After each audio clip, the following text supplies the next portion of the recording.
Le dividende carbone, c'est bien mieux qu'une taxe et ça marche.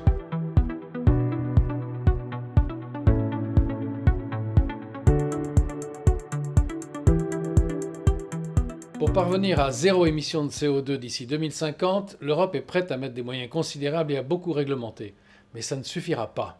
Inclure un prix du carbone à tout ce que nous consommons, c'est une manière d'accélérer la marche vers la neutralité carbone. Le prix du carbone permet de modifier les comportements des consommateurs tout simplement parce qu'ils préféreront acheter des produits peu carbonés. Et ce faisant, ils changeront les décisions des producteurs pour aller vers des produits moins carbonés.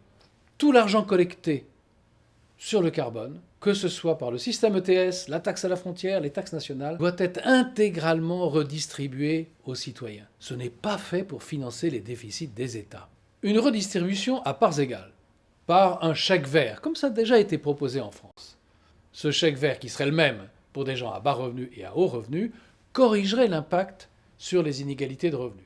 Pour un prix du carbone de l'ordre de 30 € par tonne de CO2, c'est la moyenne aujourd'hui des taxes carbone dans l'Union européenne, le chèque vert serait de l'ordre de 270 € par an pour chaque ménage. En réalité, la seule politique carbone qui ait un sens doit être décidée au niveau de l'Union européenne. Un prix du carbone européen serait une très forte incitation pour les États-Unis et pour la Chine de se joindre à cette politique. Et là, la lutte contre le changement climatique change complètement d'échelle. Avec l'administration Biden aux États-Unis, mais aussi avec les nouveaux engagements chinois, ce n'est pas une utopie.